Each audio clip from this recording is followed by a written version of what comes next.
আল্লাহ তাআলা হাবিলের কুরবানি কবুল করছেন, কাবিলের কুরবানি কবুল করেন নাই। এখানে একটা কথা খেয়াল রাখবেন, কবুল এটা কিন্তু কাবিলের মধ্যে আছে। কাবিল বলতে এখানে কবুল শব্দটা আছে, কিন্তু নাম হলে কি হবে, কাম নাই।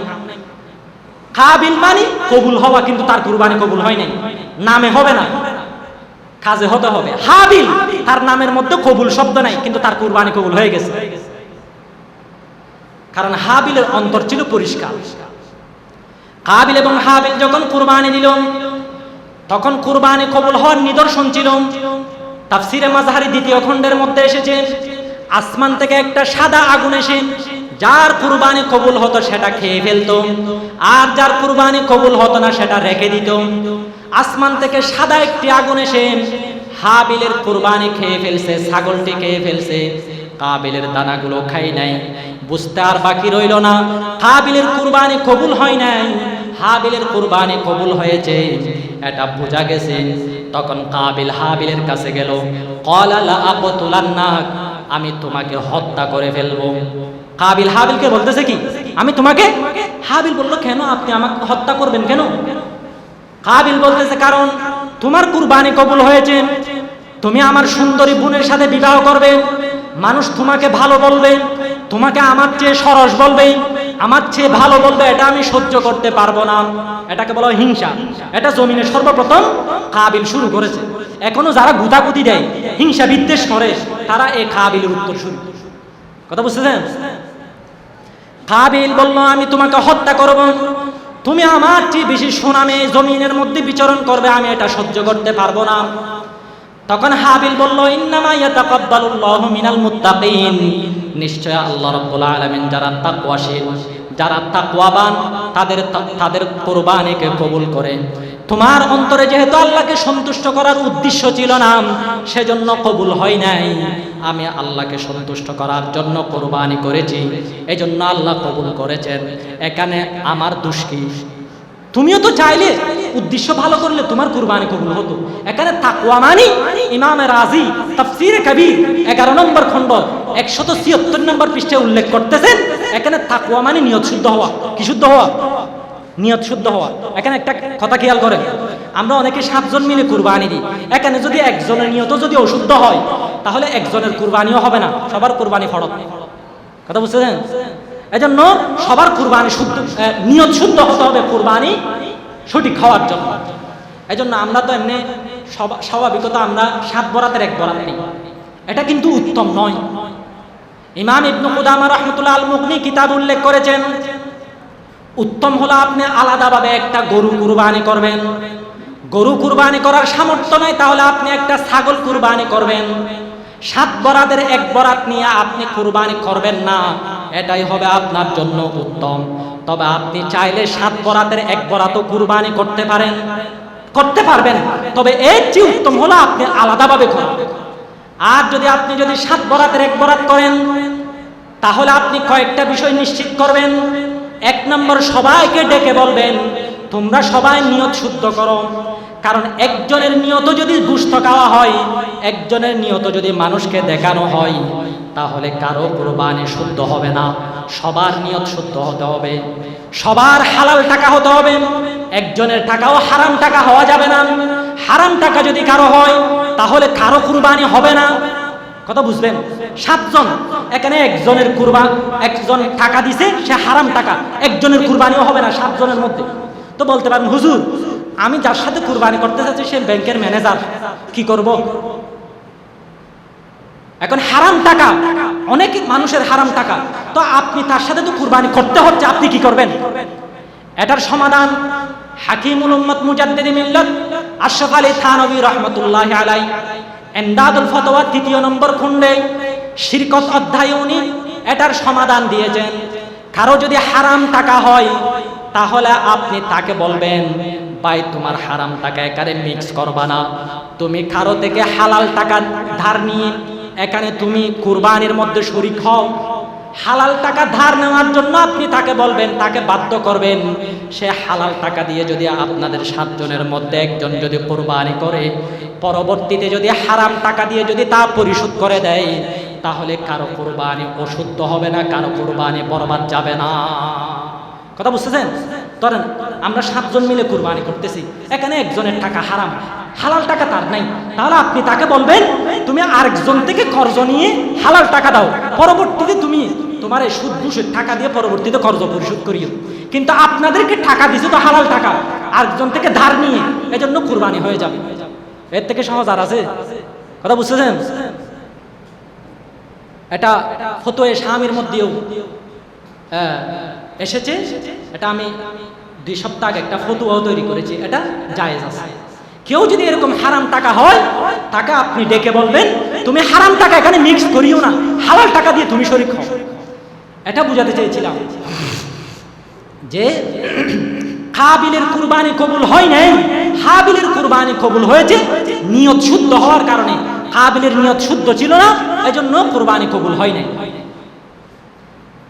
এরপর যখন বলেন হাবিল যখন ঘুমিয়ে গেল, আল বিদায়া ওয়ান নিহায়া কিতাবে এসেছে 1 নম্বর খণ্ড 84 নম্বর পৃষ্ঠায়, কাবিল বলে একটা বড় পাথর নিয়ে হাবিলের মাথার মধ্যে মেরেছেন। রামাহু বিসাখারাতিন ফাকাতালাহু, একটা পাথর দিয়ে হাবিলকে হত্যা করে ফেলেছেন। হত্যা করার পর এখন তাকে কি করবে এটা বুঝে উঠতে পারতেছে না। তখন আল্লাহ তাআলা একটা কাক পাঠালেন, ফাবাআসাল্লাহু গুরাবা, একটা কাক পাঠালেন। এখানে অনেক ওয়াইজরা বলে একটা কাক পাঠাইছে, একটা কাক আরেকটা কাককে মেরে দাফন করতেছে, এটা হলো ভুল ইতিহাস। তাফসীরে কাবীরের মধ্যে এসেছে সঠিক ইতিহাস হলো যদি একটা কাককে হত্যা করে যদি দাফন করে তাহলে তো ওর হত্যাকে সমর্থন করতেছে, এরকম আসবে। একটা কাক আরেকটা কাককে হত্যা করা মানে তুমি হত্যা করছো এটা ঠিক আছে, আমরাও একটা কাক আরেকটা কাককে হত্যা করি, এরকম হচ্ছে না কথা। এখানে আসলে ইতিহাস হলো কাক এসে মাটি খনন করতেছে, এটা দেখার পর কাবিলের হুঁশ এসে গেল যে আমার ভাইকে এভাবে মাটি খনন করে দাফন করতে হবে। এভাবে সে কাবিলকে দাফন করে দিল। হযরত আদম আলাইহিস সালাম যখন জানলেন যে আমার সন্তান হাবিলকে আরেকজন সন্তান কাবিল হত্যা করেছেন, তখন উনি একটা কথা বলেছিল। ইমাম ইবনে জারির এটা কবিতা আকারে বলেছেন, তাগায়্যারাতিল বিলাদু ওয়া মান আলাইহা ফাওয়াজহুল আরদি মুগবাররুন কাবিহু তাগায়্যারা কুল্লু জি লাউনিন ওয়া তু'মিন ওয়া কাল্লা বিশাশাতুল ওয়াজহিল মালিহি। হযরত আদম আলাইহিস সালাম কাবিলকে ডাকছেন, হে আমার সন্তান, তুমি আমার আরেকজন সন্তানকে হত্যা করছো কেন? তুমি হত্যা করার কারণে জমিনের মধ্যে ফিতনা ফাসাদ শুরু হয়ে গেছে। সাগরের পানি আগে ছিল মিষ্টি, এখন সাগরের পানি লবণাক্ত হয়ে গেছে। কথা খেয়াল করবেন, আগে সাগরের পানি মিষ্টি ছিল, কাবিল যখন হাবিলকে হত্যা করেছে তখন থেকেই সাগরের পানি লবণাক্ত হয়ে গেছে। হিংসা বিদ্বেষ সারা জমিনের মধ্যে ছড়ায় গেছে। তুমি তোমার আব্বাকে কষ্ট দিয়েছো, তোমাকে আমি ত্যায্য পুত্র ঘোষণা করলাম, তুমি আমার ভিড়া থেকে চলে যাও। সর্বপ্রথম বাবা সন্তানকে ত্যায্য পুত্র করেছে। হযরত আদম আলাইহিস সালাম নিজ সন্তান কাবিলকে ত্যায্য পুত্র করেছে। ইয়া ইলাহি খৌফ খশিয়ত দিল মে আফজু কিজিয়ে সব গুনাহোं से बचा कर हमको ममनू कीजिए सब गुनाहों से बचा कर हमको ममनू कीजिए जिंदगी की हर घड़ी में हो तेरी ही बंदगी जिंदगी की हर घड़ी में हो तेरी ही बंदगी माँ सवा दिल से मिटा कर अपने मजनू कीजिए माँ सवा दिल से मिटा कर अपने मजनू कीजिए जुल्मते जहलो दलालत ऐ खुदा हमसे निकाल जुल्मतो जहलो दलालत ऐ खुदा हमसे निकाल बल्कि सब तारीकियों को हमसे बेरू कीजिए बल्कि सब तारीकियों से हमको बेरू कीजिए इल्म की लज्जत मिली हज़रत अली को जिस दरह क़तरा अफ़शानी से हमको दुर्र मकनू कीजिए कतरा अफशानी से हमको दुर्र मकनों कीजिए। जिन्नो इंसा से बने दुश्मन जो इल्मे दीन का, जिन्नो इंसा से बने दुश्मन जो इल्मे दीन का, गायबी इमदाद से मग़लूब मलऊं कीजिए। गायबी इमदाद से मग़लूब मलऊं कीजिए। सबाई मोहब्बतेर सहित दुरूद शरीफ पढ़ी। अल्लाहुम्मा सल्लि अला मुहम्मदिन व अला आलि मुहम्मद कमा सल्लैता अला इब्राहीम व अला आलि इब्राहीम इन्नका हमीदुम मजीद। अल्लाहुम्मा बारिक अला मुहम्मदिन व अला आलि मुहम्मद कमा बारकता अला इब्राहीम व अला आलि इब्राहीम इन्नका हमीदुम मजीद। पद्मकार आयोजित अंजुमाने कासिमियार उद्योगे कुरबानिर फजाइल व मसाइल अनुष्ठान सम्मानित सभापति विशेष अतिथि व श्रोताबृन्दगण, আল্লাহ তাআলা যে আমাদেরকে এখানে এসে বসে কিছু কথা বলার এবং শোনার তৌফিক দান করেছেন, সবাই সে মহান রব্বে করিমের দরবারে কালিমাত শুকর আদায় করি আলহামদুলিল্লাহ। মাগরিবের পরে অত্যন্ত গুরুত্বপূর্ণ আলোচনা করেছেন। সবাই চিনেন তো? চিনেন আপনারা? পটিয়া মাদ্রাসার তিরমিজির ভাষ্যকার, অনেক বড় আলেম, ফকিহ, মুফতি, মুহাদ্দিস, আমার উস্তাদ হযরত মাওলানা মুফতি জসিমউদ্দিন হাফিজাহুল্লাহ ওয়া রাআ।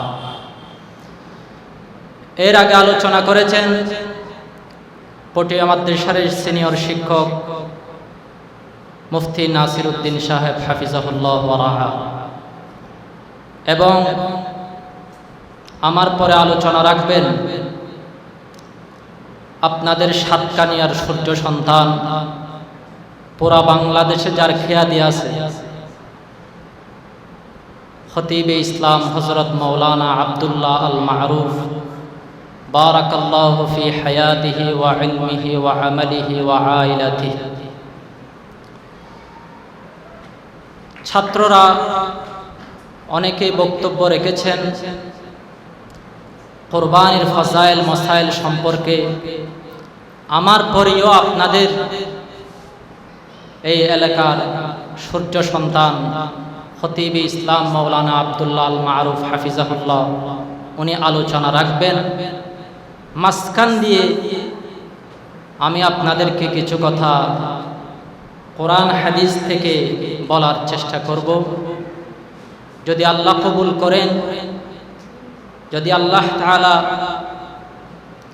এই কথাগুলোর একটাও যদি আমল করার তৌফিক দান করেন, তাহলে ইনশাআল্লাহ আজকের এই মাহফিল সার্থক হয়েছে বলে গণ্য হবে ইনশাআল্লাহ। আমরা তো সামনে কুরবানি করব, আমরা তো কুরবানি শুধু একটাই চিনি। আমরা যেটাকে কুরবানি হিসাবে চিনি, সামনের শনিবারে যেটা করব, এটা হলো একেবারে থার্ড ক্লাসের কুরবানি। এর চেয়েও ইসলামে আরো গুরুত্বপূর্ণ কুরবানি আছে, যেগুলোর ব্যাপারে আমাদের অনুভূতি নেওয়া দরকার, যেগুলো শিক্ষা দেওয়ার জন্য মূলত এই কুরবানি। ধরেন নিজেকে কুরবানি দেওয়া, শহীদ হওয়া, এটা একেবারে হাই লেভেলের কুরবানি না? এভাবে বিভিন্ন কুরবানির স্তর আছে, ইনশাল্লাহ আমি আলোচনা করব। ভূমিকা হিসাবে আপনাদেরকে আমি কয়েকটা কথা বুঝাই, বুঝবেন। কিন্তু আল্লাহ আমাদেরকে কি জন্য সৃষ্টি করেছেন, কি জন্য আমরা এখানে দুনিয়াতে, এই বিষয়টা নিয়ে চিন্তা করেননি? কেন আমরা এখানে দুনিয়াতে, এটা নিয়ে শত শত বছর ধরে গবেষণা হয়েছে। যারা কাফের অমুসলিম তারা তো আর কোরআন মানে না, তারা এমনি এমনি চিন্তা করে আর কি, আমরা এখানে কি জন্য এসেছি। 1500 বছর আগে কাফেরদের কথা ছিল আমাদেরকে সৃষ্টিকর্তা এমনিতেই তৈরি করেছেন, এমনিতেই, কোনো কাজের জন্য না, অনর্থক। আল্লাহ তাআলা এটার জবাব দিয়েছেন সূরা মুমিনুন 115 নম্বর আয়াত।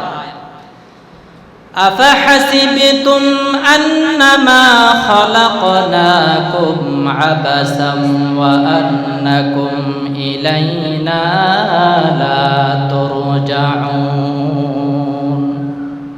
হে মানুষ সকল, তোমরা কি মনে করছো আমি তোমাদেরকে এমনি তৈরি করছি? এমনি তৈরি করি নাই, উদ্দেশ্য আছে। বর্তমান বিজ্ঞানের যুগে বিজ্ঞানীরা এই কথা বলার জন্য বাধ্য হয়েছে, পৃথিবীতে একেবারে নোংরা থেকে নোংরা বস্তু পর্যন্ত সৃষ্টিকর্তা এমনিতেই সৃষ্টি করে দেয়। প্রত্যেকটার উদ্দেশ্য আছে, লাভ আছে, কোনো কিছু অনর্থক।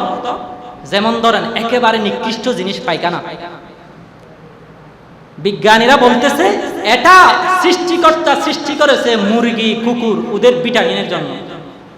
ফার্মের কুড়া বারবার অসুস্থ হয় দেখেন না? কিন্তু দেশি মুরগি যারা যেগুলো আমাদের পায়খানা খায় অসুখ হয়নি, রোগ হয়, কুকুরের রোগ হয়। আমাদের পায়খানার মধ্যে মুরগির জন্য ভিটামিন রয়েছে, কুকুরের জন্য ভিটামিন রয়েছে। পায়খানার মতো নিম্নমানের জিনিস এটাও অনর্থক, আল্লাহ রাব্বুল আলামিন সৃষ্টি করেন নাই।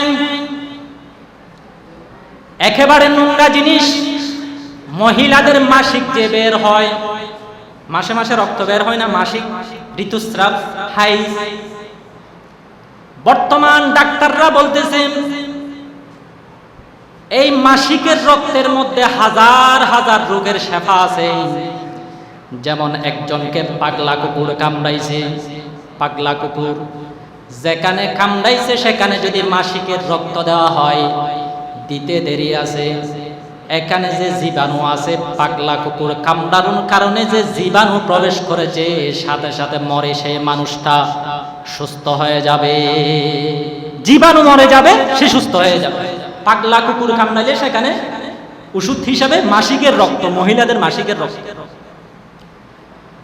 অনেক মানুষ আছে চামড়ার মধ্যে কুষ্ঠরোগ হয়, কুষ্ঠরোগের মধ্যে আপনি 3000 টাকা দিয়ে একটা মলম ক্রয় করে আপনি লাগাতার লাগাবেন, এটা যেভাবে উপকার দিবে, একজন মহিলার মাসিক কাঁচা রক্ত যদি আপনি সেখানে লাগান, 3000 টাকার মলমের চেয়েও এই মাসিকের রক্তের মধ্যে আপনার এই কুষ্ঠরোগের জন্য শেফা রয়েছে।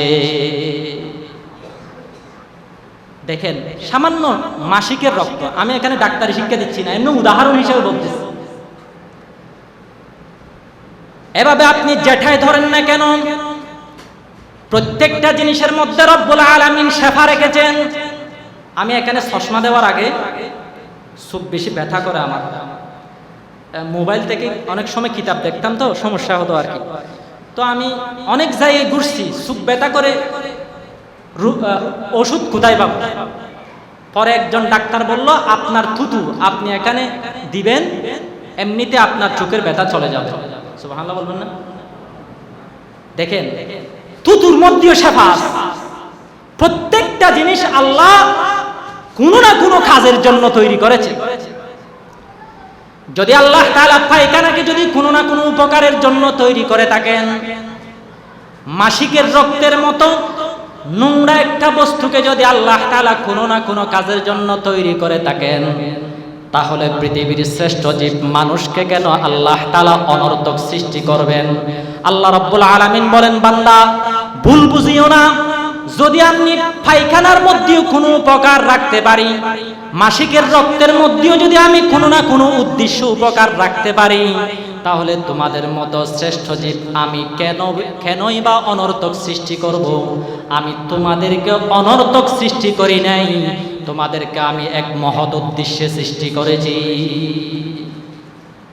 তাহলে 1400 বছর আগে যে কাফেররা বলেছিল মানুষকে অনর্থক সৃষ্টি করা হয়েছে, এটা কি ভুল না সঠিক? হ্যাঁ, মাশাআল্লাহ, কথা তো বুঝতেছেন আপনারা। কথা বুঝলে আমার কথা বলতে একটু সাহস যোগাবে। এরপরে আসলো যারা ফিলাসুফ, কিছু বিজ্ঞানী, খাসা খাসা বিজ্ঞানী আর কি, ওরা বলে মানুষকে আল্লাহ খাবার দাবারের জন্য সৃষ্টি করেছে। ওরা বলে কি, খাও দাও ফুর্তি করো, এটার জন্য দুনিয়ার মধ্যে তোমাদেরকে তৈরি করা হয়েছে। আমরা প্রাথমিক পর্যায়ে কোরআন হাদিসে যাব না, শুধুমাত্র নলেজ থেকেই বুঝি আমাদেরকে আল্লাহ খাবারের জন্য সৃষ্টি করেন নাই। নাস্তিকরা যে বুঝেছে খাবারের জন্য সৃষ্টি করা হয়েছে, এটা হলো অযৌক্তিক কথা। কারণ নাস্তিকরাও মানে মানুষরা হলো সৃষ্টির সেরা জীব। যদি মানুষকে আল্লাহ খাবারের জন্য তৈরি করতেন, সবচেয়ে বেশি খাবার খাওয়ার ক্ষমতা মানুষকে দান করতেন।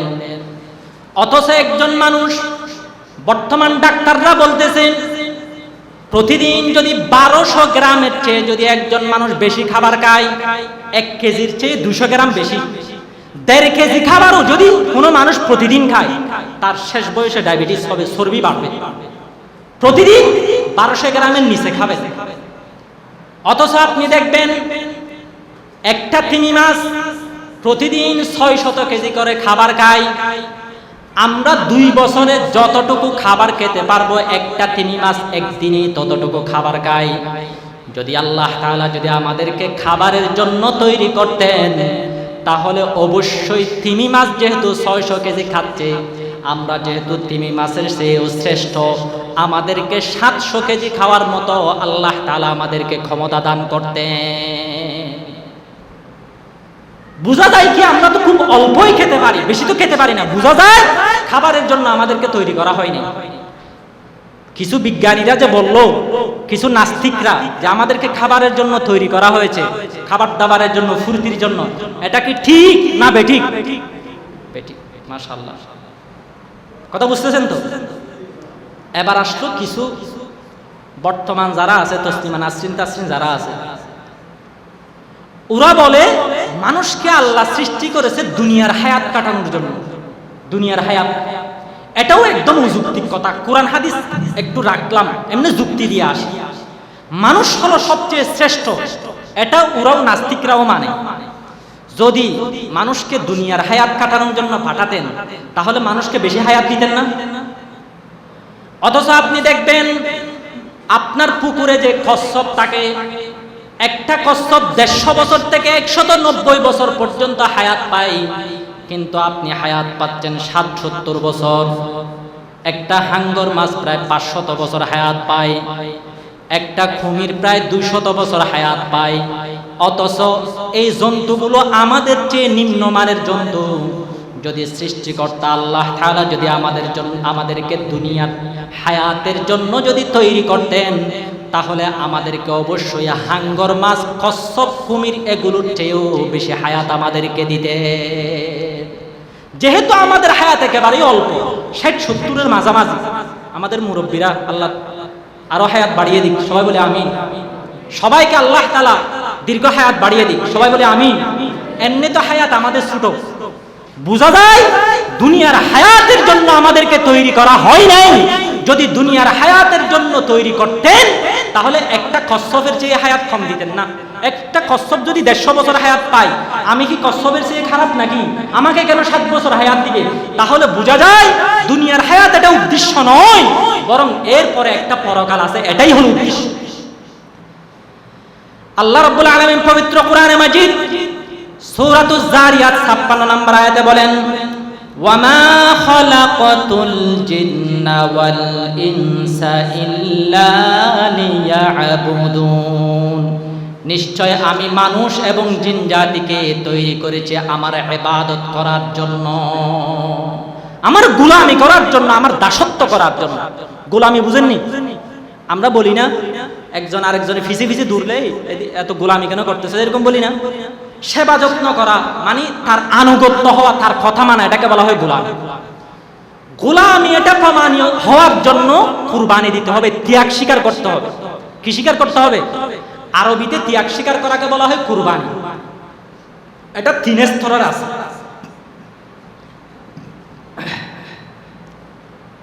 একটা হলো শহীদ হওয়ার মাধ্যমে, শাহাদতের মাধ্যমে ত্যাগ স্বীকার করা।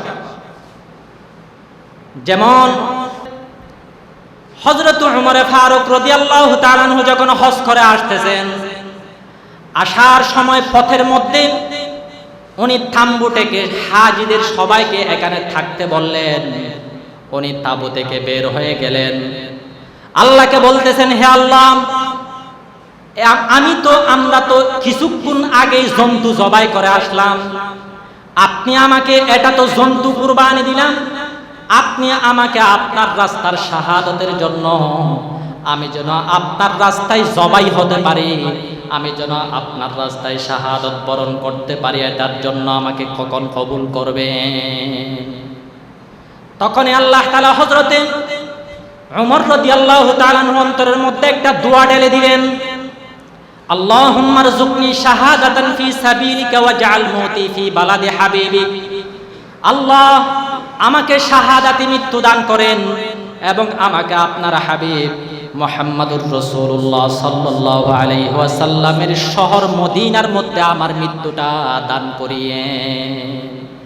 এরপরে উনি সারা জীবন এই দোয়া করেছেন।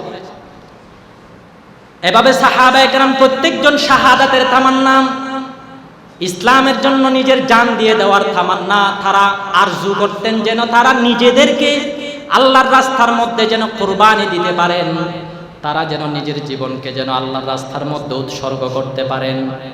একজন ল্যাং সাহাবী, একটা পা ভাঙ্গা আমর ইবনু জুমু রাদিয়াল্লাহু তাআলা আনহু, উহুদের যুদ্ধে উনি যেতে চাচ্ছেন, স্ত্রী মশকারি করে বলতেছে, হ্যাঁ তুমি একজন ল্যাং মানুষ, যুদ্ধে যাচ্ছ, আমি তো দেখতেছি তুমি পালাই আসতেছো, মানে স্ত্রী স্বামীকে ঠাট্টা করে বলতেছে আর কি।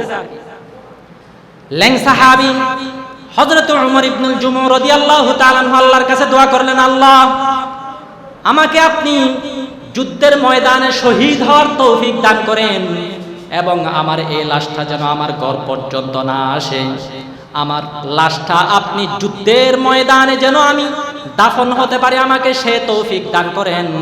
এই দোয়া করে উনি বের হলেন। ঠিক উহুদের যুদ্ধে উনি শহীদ হয়ে গেলেন।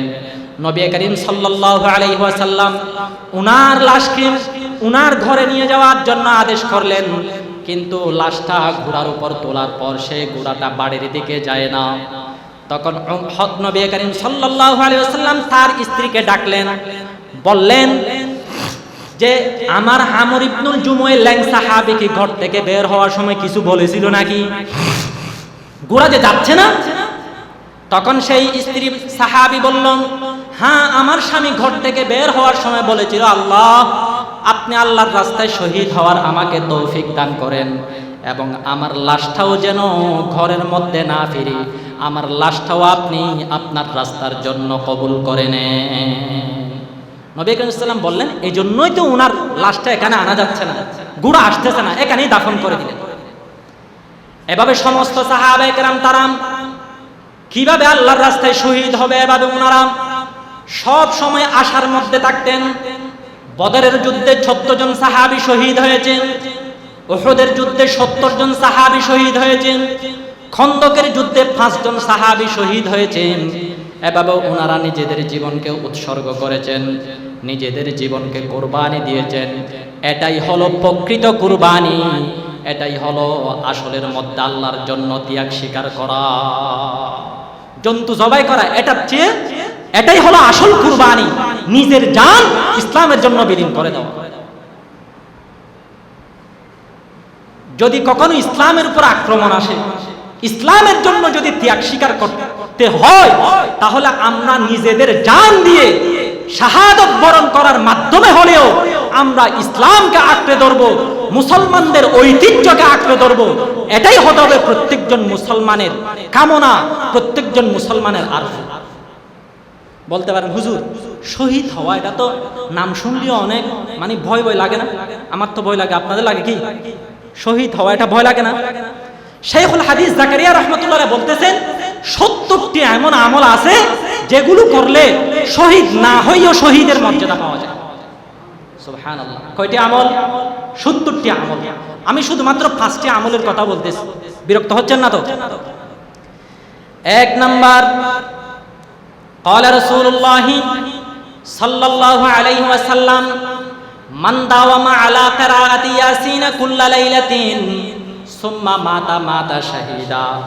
মুআজাম তাবরানী 7018 নম্বর হাদিস। রাসূল বলেন কোন ব্যক্তি যদি প্রতিদিন রাত্রে যদি শোবার আগে যদি সূরা ইয়াসিন পড়ে একবার, সে ব্যক্তি যদি মারা যায় তাহলে এই অভ্যাস নিয়ে মারা যাওয়া ব্যক্তিটা আল্লাহর কাছে জিহাদের ময়দানে নিজের জীবনকে কুরবানি দিয়ে দেওয়া, শহীদ হয়ে যাওয়ার মর্যাদা সে আল্লাহর কাছে পাবে।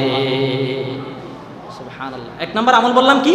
প্রতিদিন রাত্রে ঘুমাবার আগে সূরা ইয়াসিন পড়লে সে বিছানায় মারা গেলেও তাকে আল্লাহ শহীদের মর্যাদা দান করবে। 2 নম্বর আমল, সহিহ মুসলিমের হাদিস 1909 নম্বর হাদিস। قال رسول الله صلى الله عليه وسلم من سأل الله الشهادة صادقا بلغه الله منازل الشهداء وإن مات على فراشه। কেউ যদি মুনাজাতের মধ্যে বলে আল্লাহ আমাকে শাহাদাতে মৃত্যু দান করেন, সেই ব্যক্তিটা যদি শহীদ না হয় আল্লাহর কাছে দোয়া করার কারণে সে মৃত্যুবরণ করার সাথে সাথেই শহীদের মর্যাদা পাবে। সুবহানাল্লাহ। কয়টা আমল বললাম? 2টা। 3 নম্বর আমল, তিরমিজির হাদিসে এসেছে, রাসূল বলেন মান আশিকা ওয়া আফা ওয়া মাতা শাহীদা।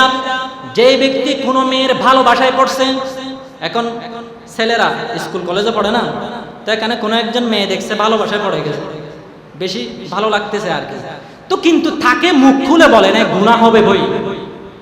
কোন ব্যক্তি কোন একজন মেয়ের প্রেমে পড়েছে কিন্তু তাকে প্রকাশ করে নাই, আল্লাহকে ভয় করে। কোন ব্যক্তি যদি নিজের প্রেমকে গোপন রেখে যদি মারা যায় তাহলে আল্লাহ তাআলা সেই ব্যক্তিটা যদি বিছানায়ও মারা যায় আল্লাহ তাআলা জিহাদের ময়দানে শহীদ হওয়ার মর্যাদা তাকে দান করবে। সুবহানাল্লাহ বলবেন না? কয়টা বললাম? 3 নম্বর, 3টা আমল। 4 নম্বর আমল, রাসূল বলেন মুআজামে আওসাতের হাদিসে এসেছে আল মুয়াজ্জিনুল মুহতাসিবু কাশ-শাহীদিল মুতাশাহহিতি ফি দামিহি। যারা নাকি আল্লাহকে সন্তুষ্ট করার জন্য আযান দিবে, তারা রক্তাক্ত হয়ে জিহাদের ময়দানে শহীদ হলে যে মর্যাদা, তারা মসজিদের মাইকে আল্লাহকে সন্তুষ্ট করার জন্য আযান দেওয়ার কারণে সে মর্যাদা পাবে। সুবহানাল্লাহ। যারা আযান দিবে তারা কি সেই সওয়াব পাবে। 5 নাম্বার, মুআজামে আওসাত 5414 নম্বর হাদিস। রাসূল বলেন আল মুতামাসসিকু বিসুন্নতি ইনদা ফাসাদি উম্মতি ফালাহু আজরু শাহীদ। যারা নাকি শেষ জামানার মধ্যে রাসূলের সুন্নতকে আঁকড়ে ধরবে, দাড়ি রাখছে, মিসওয়াক পড়ে, মিসওয়াক করে, টুপি পড়ে, সুন্নত মতো জীবন যাপন করে, তারা যদি বিছানায়ও মারা যায় তাহলে তারা শহীদের মর্যাদা পাবে। তারা মরার সাথে সাথেই তাদেরকে আল্লাহ তাআলা শাহাদাতের মর্যাদা দান করবে। সুবহানাল্লাহ। 5টি আমল বললাম, তো 70টি, এগুলো বলতে গেলে তো অনেক টাইম লাগবে। আমি শুধু উদাহরণের জন্য বললাম। তাহলে 1 নম্বর কুরবানি কি? নিজেকে আল্লাহর রাস্তায় শহীদ করে দেওয়া, নিজেকে বিলীন করিয়ে দেওয়া, ইসলামের স্বার্থে, মুসলমানদের স্বার্থে, ঈমানের স্বার্থে, আল্লাহর জন্য, রাসূলের দ্বীন ইসলামকে কায়েম করার জন্য যারা জীবন দেয় তারাই হলো প্রকৃত ইসলামের জন্য ত্যাগ স্বীকার করে, তারাই হলো 1 নম্বরে কুরবানি দাতা। তারা নিজেদের জীবনকে দিয়ে কুরবানি দেয়। আর এই আমলগুলো করলেও তাদের মতো মর্যাদা আল্লাহ তাদেরকে দান করবেন। কথা বুঝতেছেন? 2 নম্বর কুরবানি হলো সম্পদ কুরবানি করা।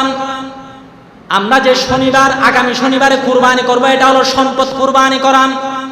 নবী করিম সাল্লাল্লাহু আলাইহি ওয়াসাল্লাম বলেন, ইবনে মাজাহ 1 নম্বর খণ্ড 228 নম্বর পৃষ্ঠায় হাদিস এসেছে, মান ওয়াজাদা সাআতান ফালাম ইউদাহি ফালা ইয়াকরাবান্না মুসাল্লানা। যারা নাকি সামর্থ্যবান হবে তারা যদি কুরবানি না করে তারা যেন আমার ঈদগার ময়দানে না আসে। যারা সামর্থ্যবান তাদেরকে অবশ্যই অবশ্যই কুরবানি করতে হবে। সামর্থ্যবান মানে, একটু কথা বিরক্ত লাগতেছে, কথা খেয়াল করেন। সামর্থ্যবান মানে কি? সামর্থ্যবান মানে 52 তোলা রূপা পরিমাণ সম্পত্তি টাকা। আগে আসরের পরে হুজুর বলেছেন, আমি সংক্ষেপে বলতেছি আর কি। বর্তমান 21 ক্যারেট যেটা রূপা আছে সেটা আমি হিসাব করে দেখছি 1,05,000 টাকা। প্রয়োজনের অতিরিক্ত জায়গা জমি আছে, অথবা ঘর বাড়ি আছে, অথবা জমা টাকা আছে, তাহলে তার উপর কুরবানি ওয়াজিব। বলতে পারেন হুজুর এটা তো অনেক কঠিন ব্যাপার। অনেকের আছে ধরেন আধাখানি জমি আছে, এখানে তো 3-4 লাখ টাকার হয়ে যাবে। ক্বালা ইন্নামা ইয়াতাকাব্বালুল্লাহু মিনাল মুত্তাকিন। হে নবী, আপনি আপনার উম্মতকে আদম আলাইহিস সালামের 2 সন্তানের কুরবানির কথা বলেন। তারা কুরবানি করেছিল, আল্লাহ একজনের কুরবানি কবুল করেছে, আর একজনের কুরবানি কবুল করেন নাই। ইতিহাস ভালো করে খেয়াল করবেন, অনেকগুলো শিকার আছে। আদম আলাইহিস সালাম থেকে মোট 41 জন সন্তান হয়েছে। কয়জন? 41 জন। একেবারে শুরু থেকেই আদম আলাইহিস সালাম যখন জান্নাতে ছিলেন সেখানে 2 জন সন্তান হয়, যমজ, কাবিল এবং আকলিমা, একজন পুরুষ একজন মেয়ে। এরপর দুনিয়ায় আসার পর সর্বপ্রথম যে 2 জন যমজ সন্তান হয় হাবিল এবং লাবুদা।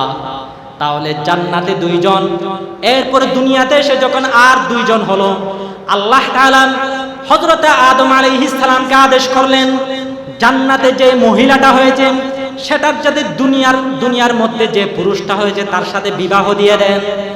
কথা বুঝছেন? আর জান্নাতে যে পুরুষ হয়েছে কাবিল, তার সাথে দুনিয়ার মধ্যে যে মহিলা হয়েছে লাবুদা তার সাথে বিবাহ করাইয়া দেন। তখন তার অন্যান্য নারী পুরুষ ছিল না, এজন্য জান্নাতে যে পুরুষটা হয়েছে তার সাথে দুনিয়ায় যে নারীটা হয়েছে তার সাথে, আর জান্নাতে যে নারীটা হয়েছে তার সাথে দুনিয়ায় যে পুরুষ হয়েছে তার সাথে বিবাহ দেওয়া হচ্ছে। এখন জান্নাতে হয়েছিল কাবিল, সে বলতেছে দুনিয়ায় যে হয়েছে সে একটু দেখতে সুন্দর না, জান্নাতে আমার সাথে যে বোন হয়েছে সে তো দেখতে অনেক সুন্দর, আমি সুন্দরটা বিয়ে করব। আমরা সুন্দর বিবাহ করার জন্য পাগল হয়ে যাই না? কথা বুঝে না? সুন্দরের পাগল না আমরা? মানুষ তো সুন্দরের পাগল। তো কাবিল বলতেছে আমার সাথে যে বোন হয়েছে আকলিমা সুন্দরী বোন, আমি তাকেই বিবাহ করব। হযরত আদম আলাইহিস সালাম বললেন, হে আমার সন্তান, এটা আল্লাহর আদেশ, তুমি জান্নাতে হয়েছো, দুনিয়ার মধ্যে যে মহিলাটা হয়েছে তার সাথে বিবাহ করতে পারবে, তোমার সাথে জান্নাতের মধ্যে যেই বোনটা হয়েছে তার সাথে তুমি বিবাহ করতে পারবে না। তখন সেই সন্তান কাবিল বলল, হে আব্বাজান, আপনি মন গড়া ফতোয়া দিচ্ছেন, আপনি তো আল্লাহর বিধান বলতেছেন না, আপনি তো মন গড়া ফতোয়া দিচ্ছেন। তখন হযরত আদম আলাইহিস সালাম বললেন, আমি মন গড়া ফতোয়া দিচ্ছি নাকি আমি তোমাদেরকে আল্লাহর আদেশ শোনায়া দিচ্ছি, এটা প্রমাণ করার জন্য তোমরা কুরবানি করো। যার কুরবানি কবুল হবে সেই জান্নাতে হওয়া এই সুদর্শন এই সুন্দর মহিলাকে বিবাহ করতে পারবে, সেই যার কুরবানি কবুল হবে। দুজনকে কুরবানি দেওয়ার জন্য আদেশ দিলেন কাবিল এবং হাবিল।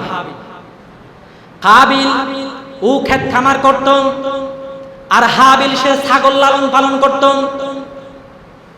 হাবিল যে ছাগল লালন পালন করত সেখান থেকে একটা হৃষ্টপুষ্ট ছাগল জবাই করে আল্লাহর রাস্তায় কুরবানি দিল। কাবিল যে ক্ষেত খামার করত সেখান থেকে কিছু দানা নিয়ে, আবার সেখানে যেগুলো ভালো ভালো দানা ছিল সেগুলো নিয়ে আবার এগুলো খেয়ে ফেলছে। একেবারে নোংরা নোংরা দানা, দানার মধ্যেও একেবারে ফুটাই করতেছে আর কি। কথা বুঝতেছেন নি? ফুটাই করতেছে। দানার মধ্যে যেগুলো ভালো ভালো দানা এগুলো খেয়ে ফেলছে, এমনি খারাপ কিছু দানা আল্লাহর রাস্তায় কুরবানি দিছে। এটা তাফসিরে কুরতুবী 6 নম্বর খণ্ড 118 নম্বর পৃষ্ঠায় এসেছে অতটুকু, যে কাবিল দানা কুরবানি দিছে আর হাবিল ছাগল কুরবানি দিছে। আল্লাহ তাআলা হাবিলের কুরবানি কবুল করছেন, কাবিলের কুরবানি কবুল করেন নাই। এখানে একটা কথা খেয়াল রাখবেন, কবুল এটা কিন্তু কাবিলের মধ্যে আছে। কাবিল বলতে এখানে কবুল শব্দটা আছে, কিন্তু নাম হলে কি হবে? কাম নাই।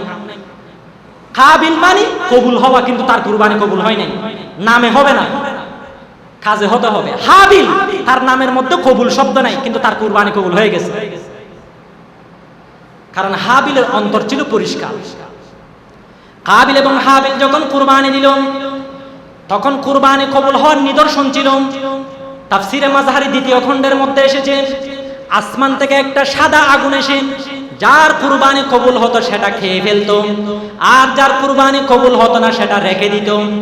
আসমান থেকে সাদা একটি আগুন এসে হাবিলের কুরবানি খেয়ে ফেলছে, ছাগলটি খেয়ে ফেলছে, কাবিলের দানাগুলো খাই নাই। বুঝতে আর বাকি রইল না, কাবিলের কুরবানি কবুল হয় নাই, হাবিলের কুরবানি কবুল হয়েছে, এটা বোঝা গেছে। তখন কাবিল হাবিলের কাছে গেল, ক্বালা লা আকতুলান্নাক, আমি তোমাকে হত্যা করে ফেলবো। কাবিল হাবিলকে বলতেছে কি, আমি তোমাকে।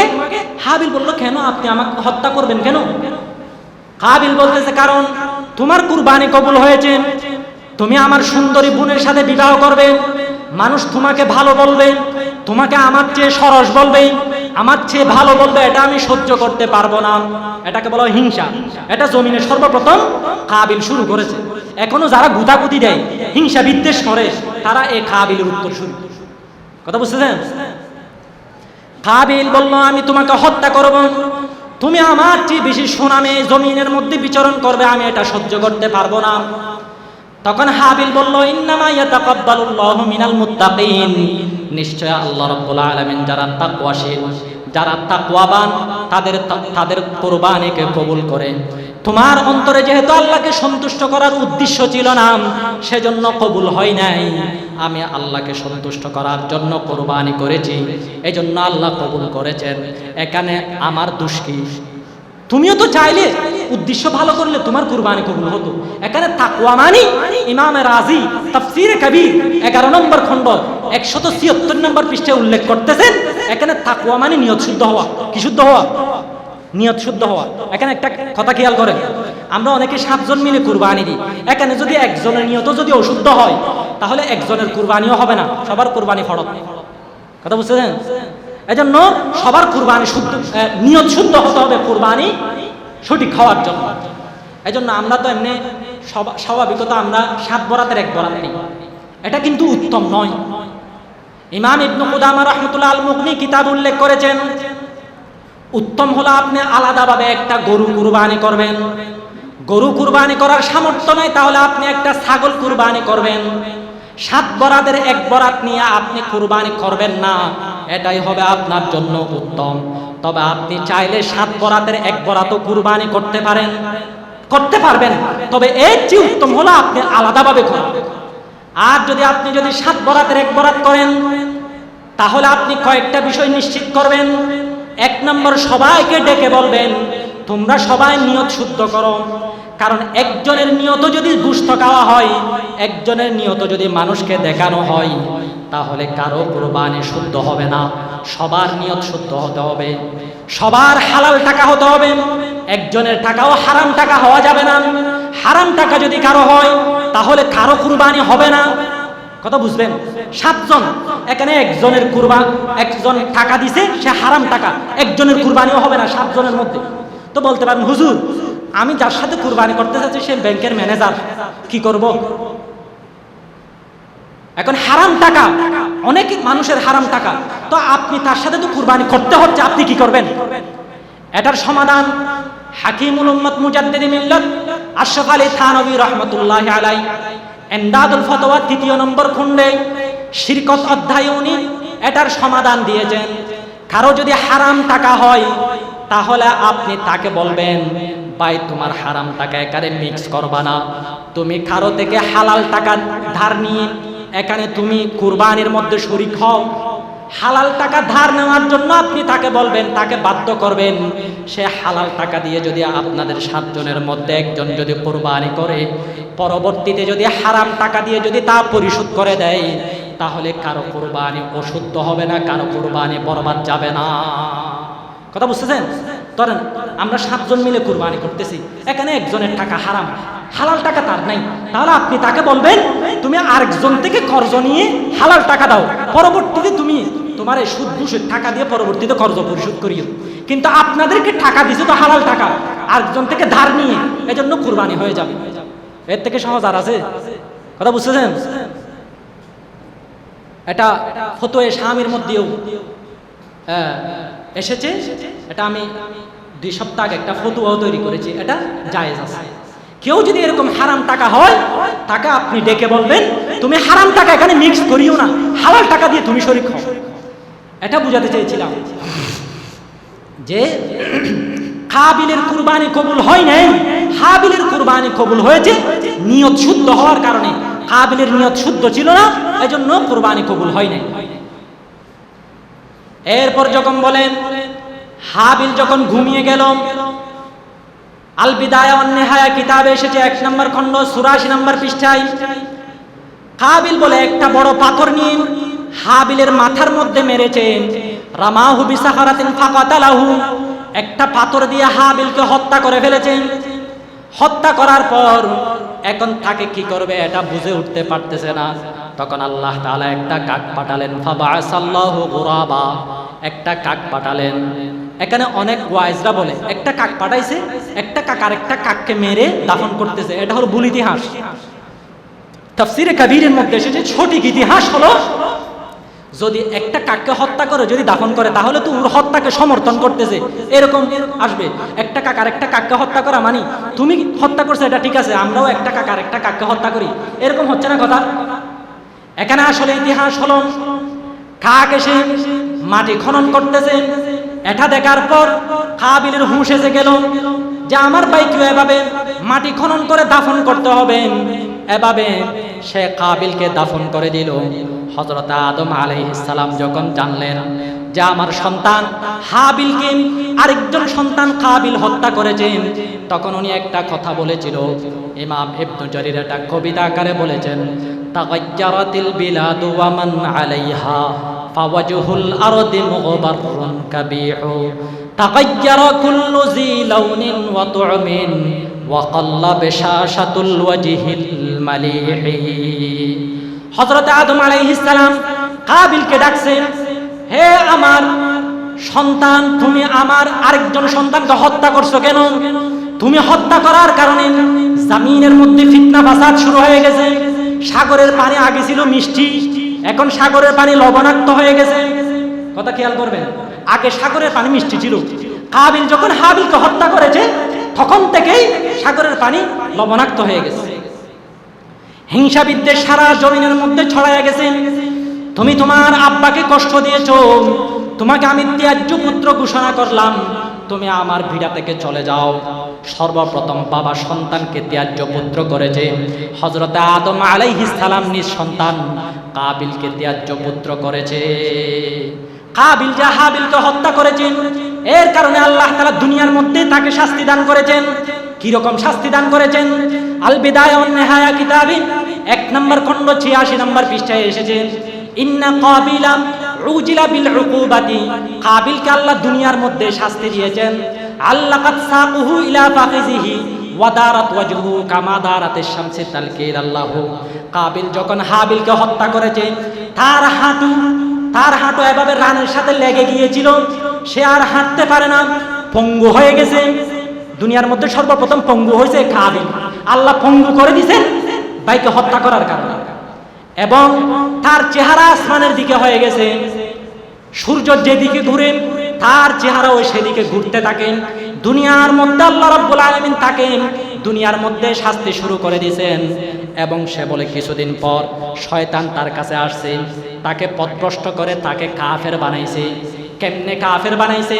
কাজী সানাউল্লাহ পানিপত্তি রাহমাতুল্লাহি আলাইহি তাফসীরে মাযহারি আরবি 11 নম্বর খণ্ডের মধ্যে উল্লেখ করেছেন, শয়তান বলে কাবিলের কাছে এসে বলল, তুমি কি জানো না হাবিলের কুরবানি কেন কবুল হয়েছে?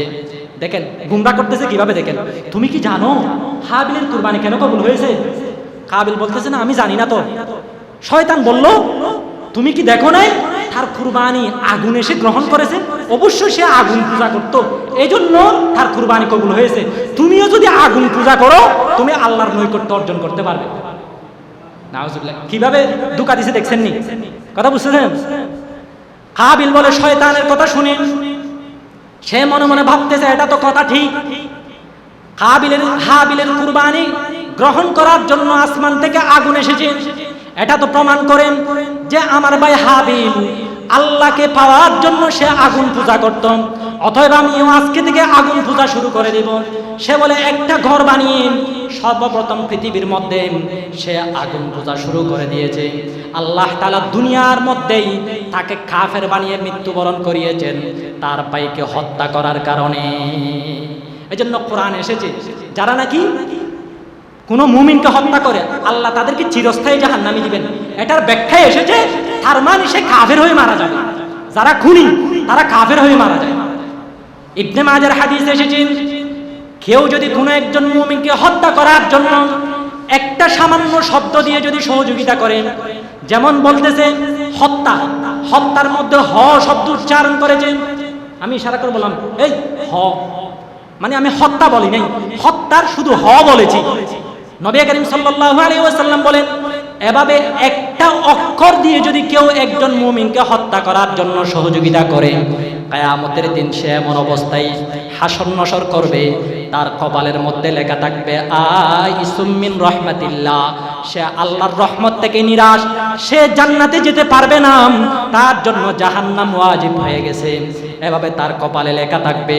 এজন্য সতর্ক, সাবধান মুসলমান, আপনি কোনো একজন মুমিনকে হত্যা করার জন্য সামান্য একটা শব্দ দিয়েও আপনি সহযোগিতা করবেন না।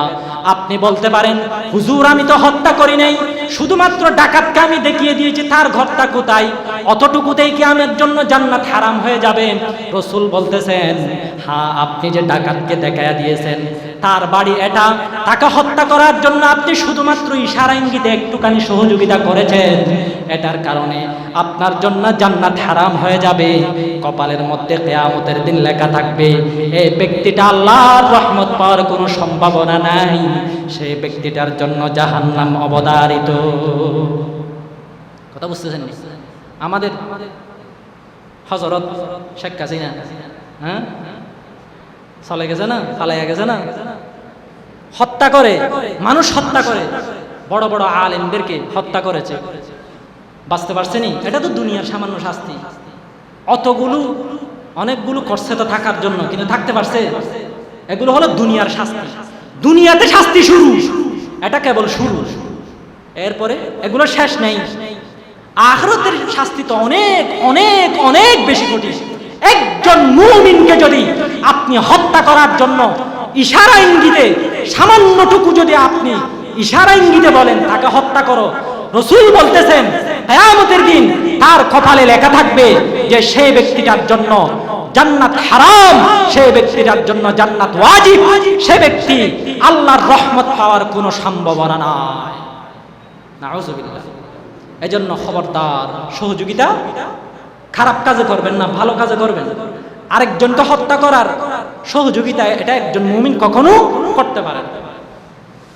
কাবিল যে হাবিলকে হত্যা করেছেন, এর কারণে আল্লাহ তাকে প্রথমে শাস্তি দিয়েছেন, পঙ্গু বানাই দিয়েছেন, দ্বিতীয় শাস্তি দিয়েছেন তাকে কাফের বানাই দিয়েছেন, তৃতীয় শাস্তি শুরু হবে আখিরাতের মধ্যে।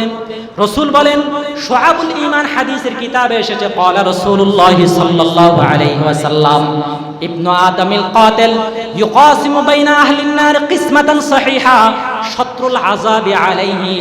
কিয়ামতের দিন বলে আল্লাহ তাআলা কাবিলকে জাহান্নামীদের অর্ধেক শাস্তি কাবিলকে দিবে। কাবিল পুরা জাহান্নামীদের অর্ধেক শাস্তি বহন করবে। নাউজুবিল্লাহ বলবেন না? আরেকটা শাস্তি পাইছি, এটা আমি পেয়েছি ইলমি লতায়েফ একটা কিতাবে, মাওলানা সুলতান সাহেবের লেখা।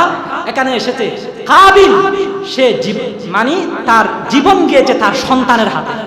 তার সন্তান একটা অন্ধ সন্তান ছিল, সে পাথর মেরে তার বাবাকে হত্যা করেছে, কাবিলকে হত্যা করেছে। যে আরেকজনকে হত্যা করে সেও কখনো কখনো দুনিয়ার মধ্যে আরেকজনের হাতে খুন হয়ে তাকে মৃত্যুবরণ করতে হবে।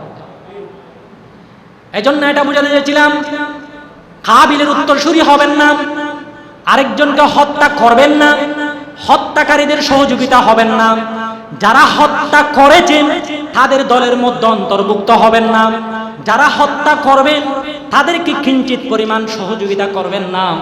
একটুখানি আপনি আপনার দ্বারা যেন কোনো একজন মুমিনের সম্মান, কোনো একজন মুমিনের সম্পদ, কোনো একজন মুমিনের রক্ত ভুলুণ্ঠিত না হয়। খবরদার, সহিহ মুসলিমের হাদিসে এসেছে, কুল্লুল মুসলিমি আলাল মুসলিমি হারামুন দামুহু ওয়া মালুহু ওয়া ইরজুহু। একজন মুসলমান আরেকজনের মুসলমানের রক্তের উপর আঘাত করে না, সম্পদের উপর আঘাত করে না। একজন মুমিন আরেকজন মুমিনের সম্মানের উপর আঘাত করে না। তিনটা জিনিস, রক্ত, সম্পদ, সম্মান। একজন মুমিন আরেকজন মুমিনের সম্পদের উপর, রক্তের উপর, সম্মানের উপর আঘাত করতে পারে না। সহিহ মুসলিমের হাদিস। এটা বুঝাতে চেয়েছিলাম, কাবিলের কুরবানি আল্লাহ কবুল করেন নাই, হাবিলের কুরবানি কবুল করেছেন তাকওয়া অবলম্বন করার মাধ্যমে। তাকওয়া মানে কি? এক হুজুর এক একটা করে, আমি একটা করি না। তাকওয়ার ব্যাখ্যা বিরক্ত লাগতেছে? কোরআন থেকে করি তাকওয়ার ব্যাখ্যা। আল্লাহ তাআলা সূরা নাজিয়াত 40 নম্বর আয়াত 41 নম্বর আয়াতে বলেন, ওয়া আম্মা মান খাফা মাকামা রাব্বিহি ওয়া নাহান নাফসা নাতাহিয়াল মাআওয়া। আল্লাহ তাআলা বলেছেন, যারা নাকি আল্লাহকে ভয় করবে, তাকওয়া অবলম্বন করবে, এটার ব্যাখ্যাকে আতফে তাফসীরি ওয়া নাহান নাফসা আনিল হাওয়া, অর্থাৎ নিজের চাহিদাকে কুরবান করবে, নিজের মন মতো চলবে না। তাকওয়া মানে কি? মন মতো না চলা। এটা কোরআন থেকে আপনাদেরকে ব্যাখ্যা দিলাম। সূরা নাজিয়াত 40 নম্বর আয়াত 41 নম্বর আয়াত।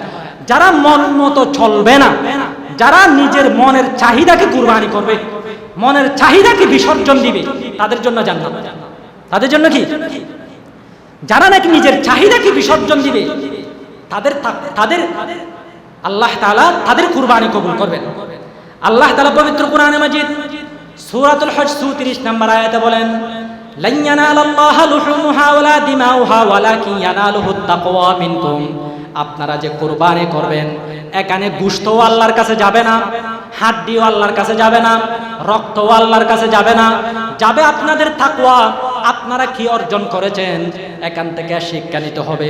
একটা জন্তু আপনি যেভাবে জবাই করতেছেন, আপনার চাহিদাকে আপনি জবাই করেন, আপনার চাহিদাকে আপনি শরীয়তের মোতাবেক করবেন। قال رسول الله صلى الله عليه وسلم لا يؤمن احدكم حتى يكون هواه تبعا لما جئت به।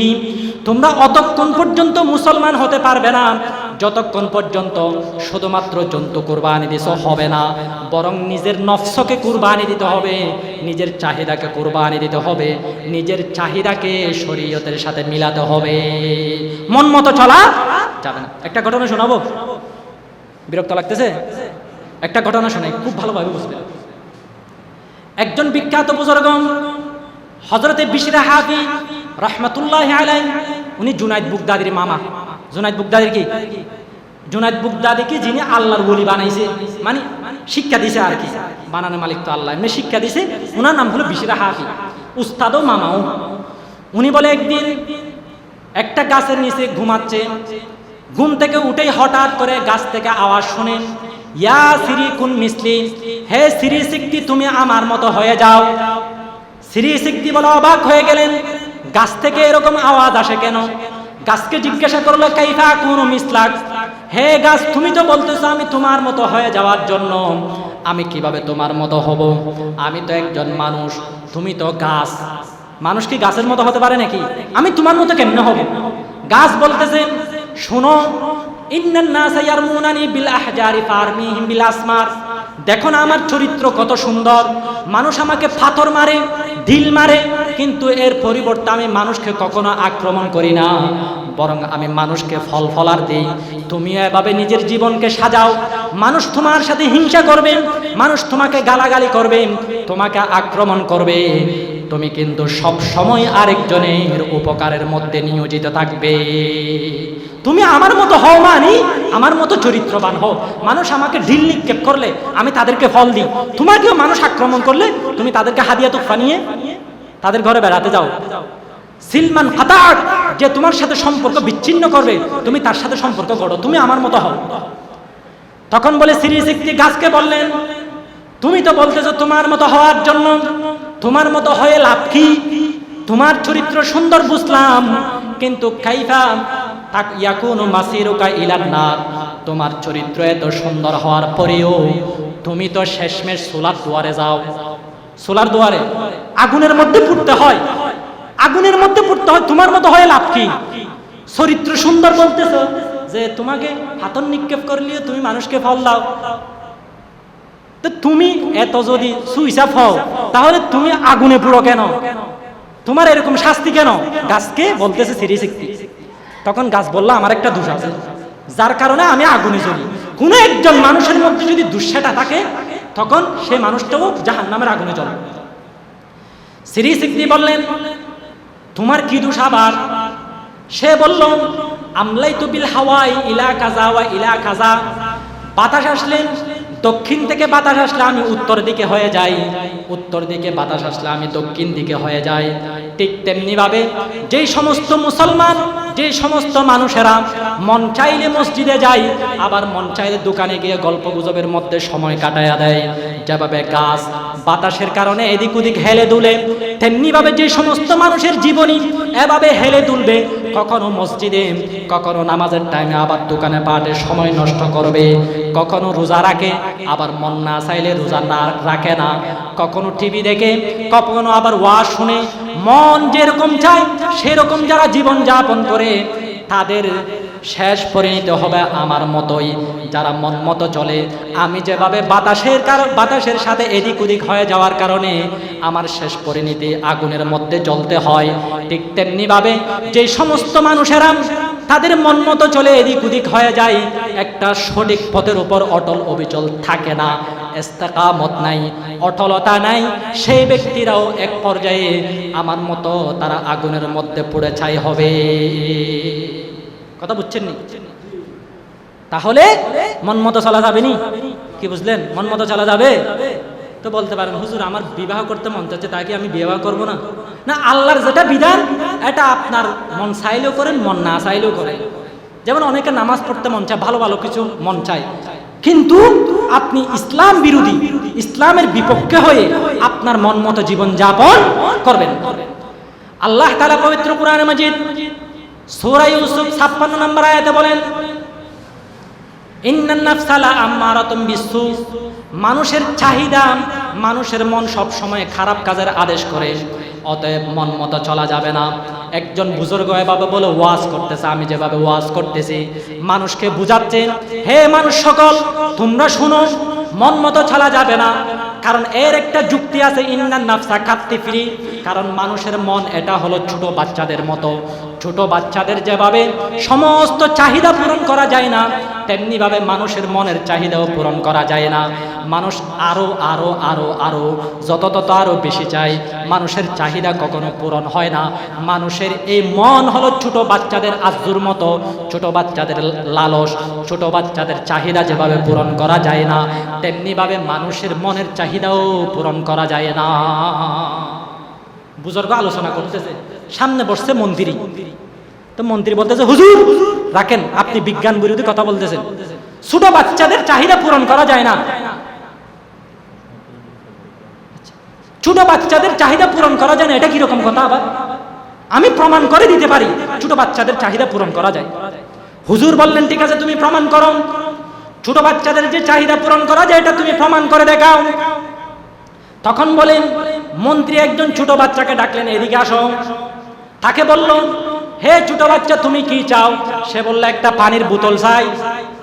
কি চাইছে? একটা পানির বোতল একটা নিয়ে দিছে, খাও পানি খাও।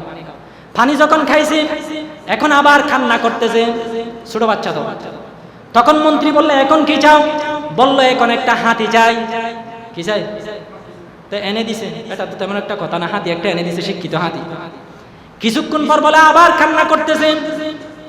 এবার মন্ত্রী জিজ্ঞাসা করলে এবার কেন কান্না করতেছো? ছোট বাচ্চা বলল হাতিটা তো অনেক বড়, এটা আমার এখানে বোতলের মধ্যে নিয়ে দেন।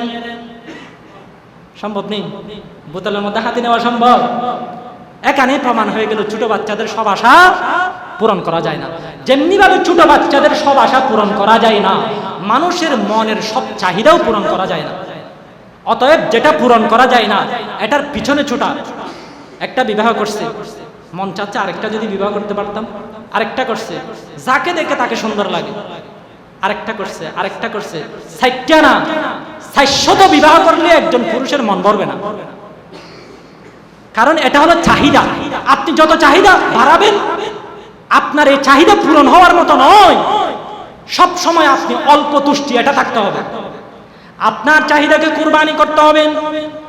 এই 3 ধরনের কুরবানি: শাহাদাত, নিজেকে কুরবানি দেয়া, সম্পদ কুরবানি করা, যেভাবে আপনারা আগামী শনিবারে করবেন, নিজের চাহিদাকে কুরবানি দেয়া। ইসলামের পূর্ণাঙ্গ বিধান যদি আপনি মেনে চলতে চান, তাহলে এই 3 ধরনের কুরবানি নিজের জীবনের মধ্যে ফিট করতে হবে। শাহাদাতের তামান্না রাখতে হবে, নিজের চাহিদাকে বিসর্জন দিতে হবে এবং সম্পদ কুরবানি করতে হবে। সম্পদ কুরবানির মধ্যে এখানে যাকাতও আছে, যেগুলো ওয়াজিব হয় সেগুলো আদায় করতে হবে। কুরবানি আমরা তো ইনশাআল্লাহ অনেকেই আগামী শনিবারে কুরবানি করবো না, ইনশাআল্লাহ অনেকে করবেন। এখানে কুরবানি করার ক্ষেত্রে আমরা যখন জন্তু ক্রয় করতে যাব, তখন আমরা 6টা জিনিস দেখব। কয়টা জিনিস? 6টা জিনিসের প্রতি কি আল্লাহ। 1 নাম্বার, যেটা আপনি ক্রয় করবেন সেটা যেন একটু মোটা তাজা হয়।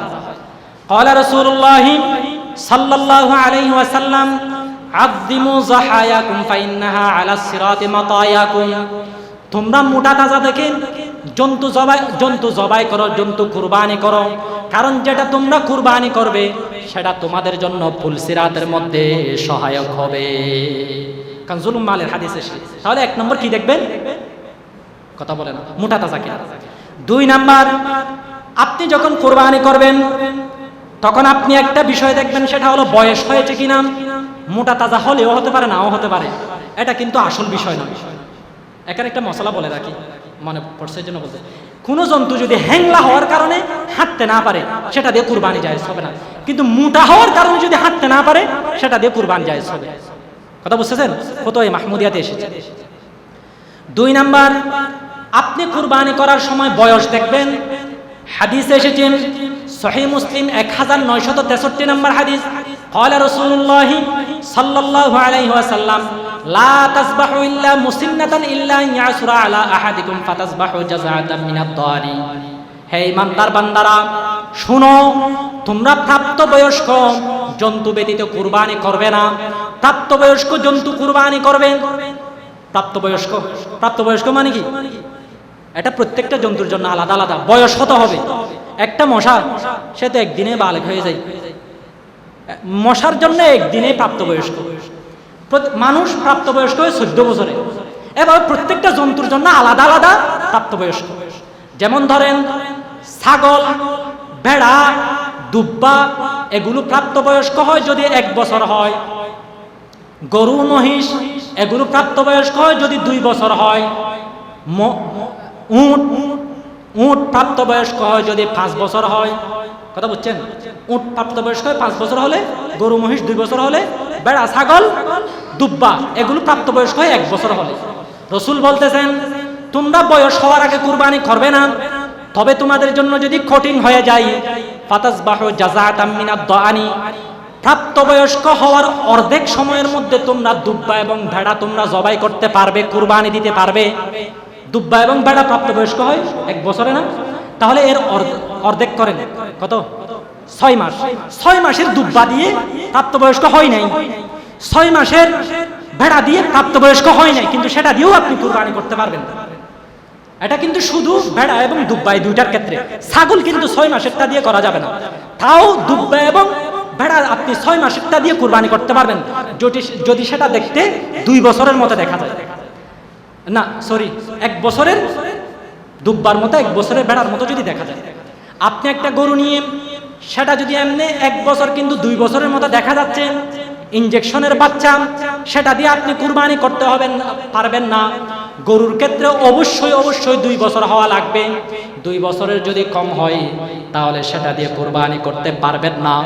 অনেকেই আছে গরু ক্রয় করতে গিয়ে দাঁত দেখে, এটাও ঠিক আছে, এটা ভালো, এটা খারাপ নয়, কিন্তু দাঁত এটা আসল বিষয় নয়। আপনি প্রথমে যেটা যাচাই করবেন সেটা হলো 2 বছর হয়েছে কিনা। একটা গরু, একটা মহিষ 2 বছর হওয়ার আগে সেটা দিয়ে আপনি যদি কুরবানি করেন তাহলে সেই কুরবানি শুদ্ধ হবে না। কথা বুঝছেন নি? তাহলে দুইটা গেল। একটা হলো কুরবান জন্তু মোটাসোটা কিনা, এটা দেখবেন। 2 নম্বর বয়স দেখবেন। 3 নম্বর কোন গরুর দুষ আছে কিনা দেখবেন। দুষ মানে কি? আমি 100টা মশলাকে সংক্ষেপ করে আপনাদেরকে, মানে একটা দরিয়াকে একটা গ্লাসের মধ্যে খাওয়াই দিচ্ছি, এরকম মনে করতে পারবেন। এখন আমি যে মূলনীতিটা বলবো, এখানে ফতোয়ার কিতাব প্রায় শত মাসালা দেওয়া হয়েছে, সেখান থেকে আমি সংক্ষেপ করে আপনাদেরকে বলতেছি। এমন কোনো দোষ কোনো জন্তুর মধ্যে পাওয়া গেলে যেই দুষ্টার কারণে বাহ্যিক সৌন্দর্য বিলুপ্ত হয়, তাহলে সেটা দিয়ে কুরবানি করা যাবে না। যদি ভিতরের কোনো সমস্যা থাকে, এটা দিয়ে কুরবানি করা যাবে। যেমন ধরেন একটা জন্তু গর্ভবতী, পেটে বাচ্চা আছে, এটা কি ভিতরে না বাইরে? কথা বলেন। তাহলে আপনি গর্ভবতী একটা জন্তু দিয়ে কুরবানি করতে পারবেন, এটা জায়েজ আছে, কারণ এটা ভিতরের সমস্যা, বাইরের সমস্যা নয়। একটা জন্তু সে বাজা, তাহলে এটা সমস্যাকে ভিতরের নাকি বাহিরের? ভিতরের। এটা তো বাহির থেকে দেখা যাচ্ছে না, সেটা দিয়ে আপনি কুরবানি করতে পারবেন। একটা জন্তুর দাঁত নাই, এটা কি সমস্যা ভিতরের না বাহিরের? ভিতরের। দাঁত নাই ভিতরের। তাহলে সে যদি কোনো রকম যদি ঘাস খেতে পারে, দাঁত না থাকলেও সেটা দিয়ে কুরবানি জায়েজ হবে। তবে যদি ঘাস খেতে না পারে, তখন কিন্তু কুরবানি শুদ্ধ হবে না, ঘাস খেতে না পারার কারণে, কারণ এটা যে ভিতরে। এভাবে হিজড়া জন্তু, এটা সমস্যা ভিতরের, এটা বাহিরের নয়। হিজড়া জন্তু সেটা যদি রান্না করার পর যদি গোশত যদি মজে, তাহলে সেটা দিয়ে কুরবানি করা যাবে। ভিতরে টিউমার উঠছে, ভিতরে ক্যান্সার হয়েছে, এরকম সমস্ত জন্তু দিয়ে কুরবানি করা যাবে, কারণ এগুলো হলো ভিতরের সমস্যা, এগুলো বাহিরের সমস্যা নয়। বাহিরের যদি সমস্যা হয় এবং সেটা যদি গুরুত্বপূর্ণ সমস্যা হয়, তাহলে সেটা দিয়ে কুরবানি করা যাবে না। কথা বুঝবেন? গুরুত্বপূর্ণ কোনো অঙ্গে সমস্যা হলে সেটা দিয়ে কুরবানি করা যাবে না। এখানে আমি কিন্তু আরেকটা কথা বাড়াইছি, গুরুত্বপূর্ণ অঙ্গে সমস্যা হলে সেটা কুরবানি করা যাবে না। গুরুত্বহীন অঙ্গে সমস্যা হলে এটা দিয়ে কুরবানি করা যাবে। যেমন ধরুন শিং, এটা কি গুরুত্বপূর্ণ? গুরুত্বপূর্ণ না, কারণ উট দিয়ে যে আপনি কুরবানি করেন, এখানে তো শিং নাই, এজন্য শিং ভাঙ্গা হলে সেটা দিয়ে কুরবানি করতে পারবেন। তবে হ্যাঁ, শিংটা যদি একেবারে গোড়া থেকে উঠে যাওয়ার কারণে জন্তুটা যদি পাগল হয়ে যায়, মস্তিষ্কে যদি এলোমেলো হয়ে যায়, তখন এটা দিয়ে কুরবানি করা যাবে না। এমনি 3 ভাগের 1 ভাগ ভাঙ্গা অথবা অর্ধেক ভাঙ্গা অথবা বেশি ভাঙ্গা, এটা দিয়ে আপনি কুরবানি করতে পারবেন। এবার আসেন কি কি দিয়ে কুরবানি করতে পারবেন না? কান, চোখ, নাক, জিহ্বা, মানে এরকম যে কোনো একটা অঙ্গ প্রত্যঙ্গ যদি 3 ভাগের 1 ভাগের চেয়ে যদি বেশি কাটা হয়, 3 ভাগের 1 ভাগের চেয়ে বেশি যদি কি হয়, তাহলে এটা দিয়ে কুরবানি করা যাবে না। 3 ভাগের 1 ভাগের চেয়ে বেশি যদি কোনো জন্তুর কোনো একটা অংশ, শিং বাদে, কান আছে, নাক আছে, লেজ আছে, এগুলো যদি 3 ভাগের 1 ভাগের চেয়ে বেশি কাটা হয় অথবা পৌঁছে যায়, সেটা দিয়ে কুরবানি করা যাবে না। এটা হলো যেটা ফতোয়ার কথা, এটা বলতেছি। সাকবুল আনহুর কিতাবে আলাউদ্দিন তারাবুলুসি রাহিমাহুল্লাহ বলেছেন, আস-সাহিহু ওয়াল মুফতা বিহি আন্না আস-সুলুস ওয়া মা দুনাহু কলিলুন ওয়া মা যাদা আলাইহি কাসীরুন। 3 ভাগের 1 ভাগ যদি কাটা হয়, 3 ভাগের 1 ভাগের চেয়ে কম যদি কাটা হয়, কান, লেজ, তাহলে সেটা দিয়ে আপনি কুরবানি করতে পারবেন। 3 ভাগের 1 ভাগের চেয়ে বেশি কাটা হলে সেটা দিয়ে আপনি কি করতে পারবেন না? কুরবানি করতে পারবেন না। কথা বুঝাইতে পারছি? এবার আসেন, অনেক জন্তু আছে, এগুলোর চুলকানি বিয়ারাম আছে, এগুলো দিয়ে কুরবানি করা যাবে? হ্যাঁ যাবে। যদি চুলকানি বিয়ারাম হওয়ার কারণে সে যদি বেশি হ্যাংলা না হয়, সেটা দিয়ে কুরবানি করা যাবে।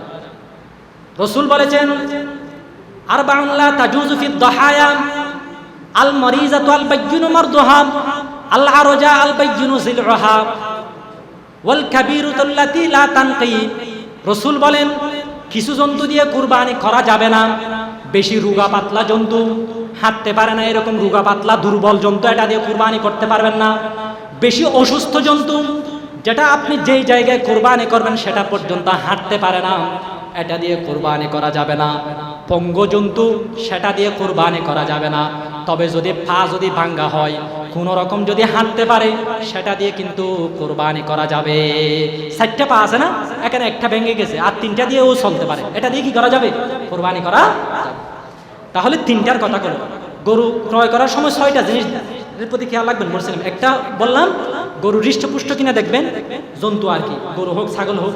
2 নম্বর বয়সের দিকে দেখবেন, ছাগল হলে 1 বছর, গরু মহিষ হলে 2 বছর, আর উট হলে 5 বছর। উঠ তো আমরা করি না।